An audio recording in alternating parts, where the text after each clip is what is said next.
هذا بيت الصحابي طلحة بن البراء البلوي في المدينة المنورة. زار المصطفى عليه الصلاة والسلام في هذا المكان في يوم من الأيام. الرسول سأل عنه، قال وين طلحة؟ قالوا له مريض يا رسول الله.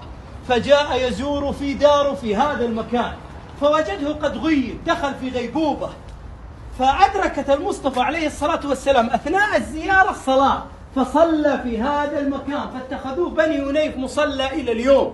ومن معجزاته عليه الصلاة والسلام أخبر والدي طلحة، قال إني أرى طلحة مقبوض اليوم حيموت، فإن مات أبلغوني يصلي عليه. وخرج. أفاق طلحة إفاقة الموت يسمونها، فأبلغون أن المصطفى زاره وأنه سيلتحق بربه اليوم وأنه نبلغ المصطفى. فقال لهم طلحة لا تبلغوا المصطفى، لأنه كان خايف عليه، المدينة كانت غير آمنة في ذاك الزمان، ولكن إن أنا مت أوصوه أن يدعو لي.